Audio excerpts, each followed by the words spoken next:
Hello and welcome to Filibusters in Fine Print, where AMGA's public policy team gives you the insider view on healthcare regulations and legislation. Thanks so much for joining us for the latest from Washington, D.C. Good morning and welcome to Filibusters in Fine Print, AMGA's public policy podcast. I am your host, Chet Speed, and I'm with AMGA's public policy experts. This time, much like the city, we'll go to our right for introductions. Daryl. Skipped over. Behind the scenes, you all should know that Daryl tried to jump in front of Jamie. So Physically moved. He stuck his arm out like he was trying to score a touchdown. It's like stiff arm. Looking right at me. It's like, is he? Everyone says y'all get along so well. I'm Jamie Miller, Ambassador Goodwill here at AMGA. Hi, everybody. Daryl Drevna, Senior Director of Regulatory Affairs. Hi, I'm Lauren Lightney, Director of Government Relations.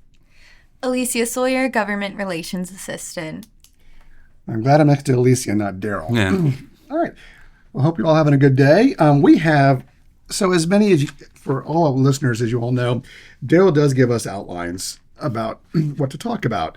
This one is 4 pages, single-spaced. So we have a lot to get to in a short period of time. So let's, Daryl, I understand that we're going to send a fairly significant set of policies to HHS very soon. Right. So we've got our priorities letter and, what it is that we'd like to see HHS work with us on over the next couple of months and years. And it's all about, part of our macro and value task force that we're rolling out. So we're going to talk to them about, how to get patients engaged in their own care. How do we address end-of-life care? How do we make sure small and rural providers can participate fully? The need for payment stability in the Medicare system. But what this letter is really focused on at its core is our reg relief and administrative burden ask. Like, what is it that's holding back, or causing barriers or causing problems for AMGA members and their patients? Okay. So we're talking regulatory relief to HHS, who has basically said they want to hear about regulations and statutes that impede care delivery. That's right. And they've actually had 2 or 3 RFIs on this already. So I think, this is the time is right for us to get in there and talk to them about these issues because they're clearly very interested in these sorts of concerns. All right. Well, that's great. So what is the fundamental problem that our members are having? Medicare laws and regulations remain rooted in the healthcare delivery model of 60 years ago. 1965, when the program was enacted, emphasizing acute care delivered in hospitals or individual physician practices. These regulations don't account for modern realities of team-based care, outpatient services, technological advances, and the emphasis on high-value care. Sounds good. I do note that when Alicia said 60, she said it with a sneer on her face. I'm 60. I got in trouble for saying this last time. I think I'm being set up. Have you gotten the, you're from the 1900s thing yet? Because that's the worst. Let's see. Civil War is what Barkley says. Civil War. Civil War. Yeah. Not that bad. Yeah. Anyway, okay, well, sorry, Alicia. It's not my fault. As a Gen Xer, that's what my daughter says. Oh my God. Okay, all right. Sorry, we are veering off topic. So, Daryl, what are some of the top few barriers that we are pushing to eliminate with HHS? Sure. I think one of the ones that comes to mind, and this really hits on Alicia's point about how care has shifted, is the 3-day hospital stay rule. Under current law and regulation, Medicare requires a 3-day inpatient stay before you can qualify for skilled nursing care. And this was enacted back in the 60s when hospital stays were, substantially longer. And, this really, in this day and age, it forces unnecessary hospitalizations for the sole purpose of qualifying for stiff care. It increases costs and infection risks, and it really delays appropriate care transitions. And I think the good part about this is that we have evidence that this really isn't needed. Between 2014 and 2019, CMS tested a waiver of this rule for ACOs, and it resulted in reduced expenditures, improved outcomes when patients could, quickly and safely transition from inpatient care into post-acute care in SNFs. It does make sense. It does, yeah. It's completely outdated. Yeah, and it has to go. Yeah, unfortunately, it needs a change in law, I think, to Okay. do it. So I would, So now it's up to Team Ledge correct. to get involved with this. Yeah, and I would say with 3-day sniff waiver, there was a pilot or whatever you want to call it during the pandemic, the COVID pandemic. They waived the 3-day sniff waiver, or they waived the 3-day sniff requirement. So Yeah, they did. They just So- got rid of it because they needed patients out of hospitals, and they eliminated it. And everything, the world did not spin off its axis. So, Yeah. And so we've been lobbying on that issue. We also, there's a bill that's been going around bipartisan by Joe Courtney of Connecticut. It's been, usually has hundreds of co-sponsors. That's been introduced every Congress to repeal this 3-day sniff waiver. And I would just say on regulations in general, I've been meeting with a lot of Republicans and Democrats, and they've been thirsty for knowledge about what Daryl and the team has been writing about regulations. So there is an appetite on the Hill for reducing regulations. And so just want to say, like, if you hear of anything, please, in your practice, please share, because that's what everybody wants to hear about. All I heard there was they want to talk to me. That's Diva 2. Maybe approaching Diva 1 level. So- What if you guys did meeting together? Who would talk? Yeah. competition works within the All right. So the 3-day sniff rule has to go. What's another barrier to care being delivered by our members? I would say quality measurement. I know the physicians listening to this podcast can relate, but people who are not physicians, you ever wonder why your physician has a laptop and is looking at it and putting in things? They're trying to adhere to process and outcome measures, quality reporting measures.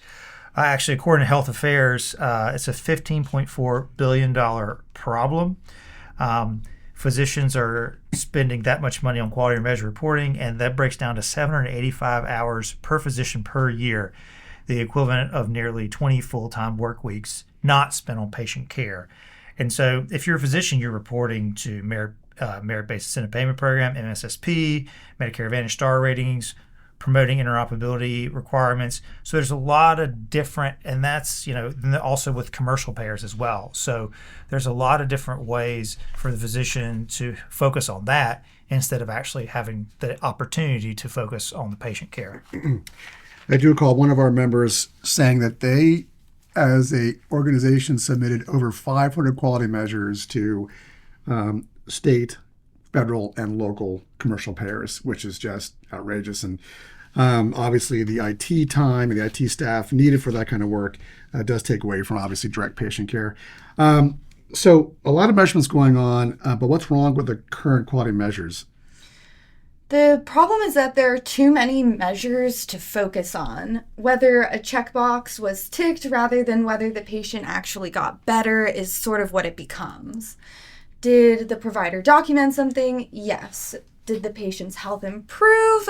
That's less often measured. So an example of how it's measured now and how it could be improved is a process measure is percentage of patients with diabetes who had HbA1c testing documented, and then an outcome measure could be percentage of patients with diabetes achieving HbA1c control. The first tells you if a test was ordered. The second tells you if the patient is actually healthier. I think, to build on what Alicia is getting at there, is you've got a lot of duplicative and contradictory measures. Sometimes measures often assess the same clinical concept, slightly different specifications, and that requires a completely separate data pool and submission for, essentially the identical information. Different programs may define the same measure differently. Like what counts as controlled blood pressure in MIPS could be different than the Medicare Shared Savings Program definition. physician, which might be different than a commercial payer. So it gets, the same clinical concept could be measured and reported in a different way.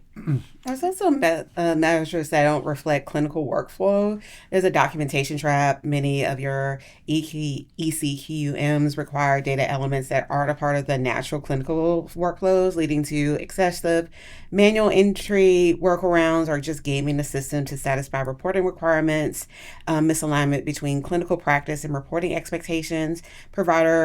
There's a provider that quoted in a report that we did. It says we are spending more time documenting that we talk to patients about their care than actually spending time talking to patients about their care. Yeah, and there's also this technical infrastructure nightmares, the submission chaos of submitting these, the technical delays and interface instability with CMS portals, irregular system lags like data submission errors and downtimes, incompatible file formats, and also lack of real-time feedback if there is a submission error. Okay, so we've outlined the issues fairly well, and I think this is a long-standing problem. I'm glad that we're addressing it so strongly.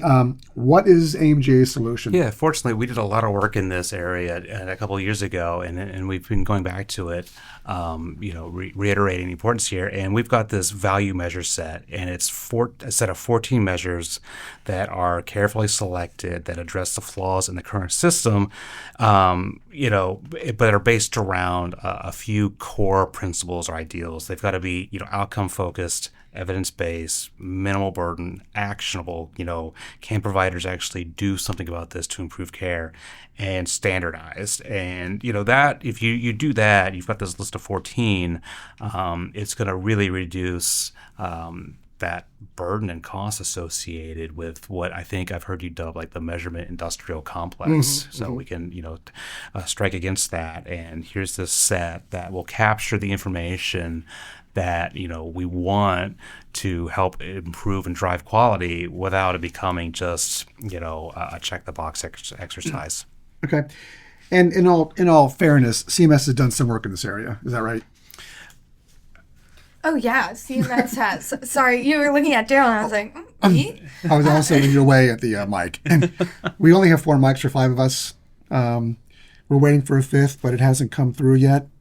And no hot cookies. Because of admin support issues. Yeah. No comment from my guy. My guy said thumbs up. He said, yeah, we got it next time.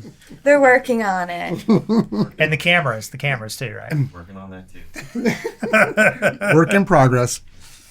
So, with the Universal Foundation, CMS introduced this measure set as a streamlined framework to align quality reporting across various programs. We note that this draws from inspiration from the AMGA value measure set approach and represents important progress. And so I would say, yes, they are taking the right direction with it. Key improvements are cross-program alignment starting to emerge, recognition that measure proliferation has gone too far, and movement towards outcome-focused metrics. Sounds promising. So where is more work needed? Sure. So this Universal Foundation is not, fully integrated across all programs. The transition timeline is really uncertain for some programs where it's not very clear how quickly or not CMS is going to move to implement these measures. The technical infrastructure is still kind of fragmented. And I think my biggest concern with this is CMS using this Universal Foundation as a baseline? Are they going to tack on additional measures? Then we're going to end up right back where we are now because, this program needs these extra 5 measures. Or is this just, one set of measures across Medicare's programs and that's sufficient? And that's my concern is that's not how they're going to use this Universal Foundation measure set. I agree with you on that completely. And also there's electronic clinical quality measures legislation pending in Congress. This deals with the complex nature of fragmenting reporting across multiple CMS programs. So with the ACO program, MSSP, there is a pending bill that was marked up in Ways and Means Committee a couple weeks ago to deal with potentially allowing ACOs some leniency in their reporting in the next couple years. And the fact that Congress is talking about ECQMs is pretty pretty interesting. I'm excited. You can see Daryl very excited. But yeah, there is, because this is from a legislative perspective, this is something where it's not going to cost the government money, and it's going to allow delaying of certain implementation of regulations is a good thing from a congressional perspective, because it doesn't cost any money and it actually benefits providers who are suffering in other ways.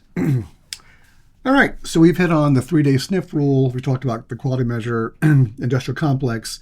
But let's talk about something that is even more irritating to our members potentially, and that would be prior auth. Prior auth, I think, is like the equivalent of someone microwaving fish. That's a tagline. Yeah, That's good. I mean, like, no, don't do it. Why are we forced to suffer this? So prior authorization process remain overly complex, opaque, and inconsistently applied across plans, creating avoidable barriers for beneficiaries, especially those with chronic or complex conditions. More than 80% of denied prior authorizations that get appealed get overturned. So suggesting more of initial denials, which are unwarranted. And this was something that CMS Administrator Dr. Oz talked about during his confirmation hearing. Seems like we're shifting away from that, but this has always been an issue, and a bipartisan one. That's good to hear. So what do we want? So I think step one is let's eliminate or end prior auth to the extent possible, and failing that, implement real-time automated authorization for those routinely approved services. Step two would be, let's limit prior authorization for providers who have demonstrated adherence to guidelines. If someone is consistently meeting their metrics and all that, let's like gold card them and let them sort of like skip the line, so to speak. And then, if you are going to deny a claim, we need greater transparency into why that claim was denied, or why that service was denied initially, so we can work with the payer to see that it doesn't happen again.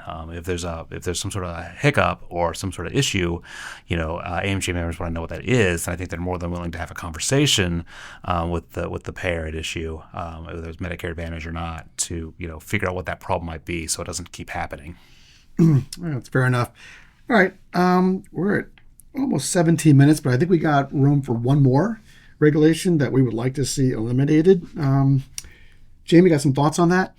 Yeah, this is a joint effort from Congress and CMS.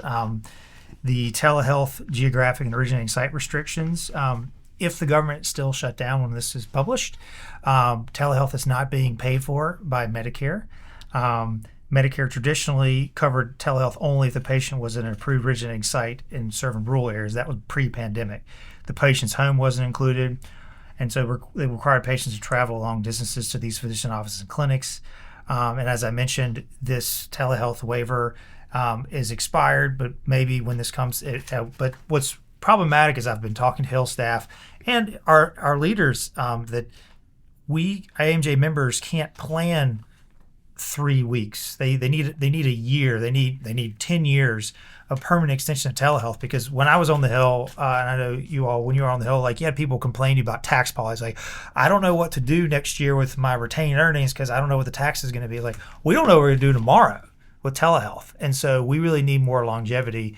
And this is a bipartisan issue. So we hope that the members of Congress are hearing from their constituents, because every constituent we've talked to wants telehealth. And it's also a little bit of an education too, because you have some relatively young staffers. Like 5 years ago, the way that we service telehealth is completely different, and it's sort of interesting to share that with folks because it's been such a common thing in their lives now.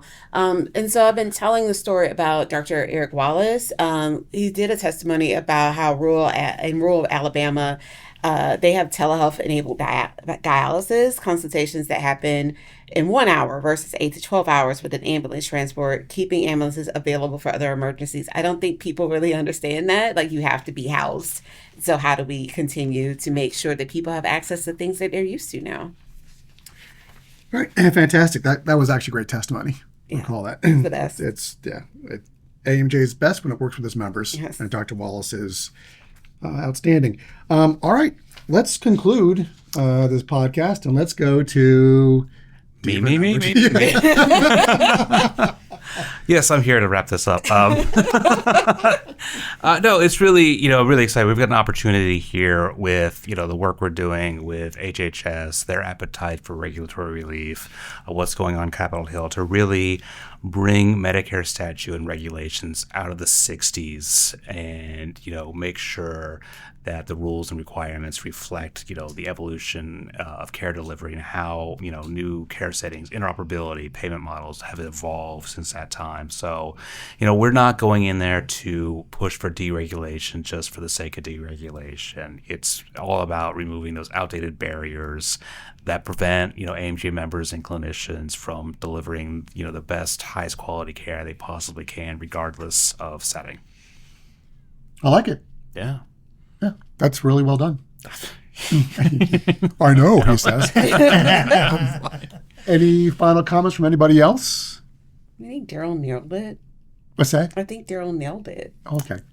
Had to make her say it twice. I know. He gave me a 10. Put that on a loop. Patient first. Patient first. Okay. Yep. All right. Well, thank you all for the work today. Keep it up. And thank you all for listening, and have a great day. Skibbity. Thanks for joining us for Filibusters in Fine Print. This podcast was brought to you by AMGA. For more information about AMGA's advocacy efforts, visit amga.org/advocacy.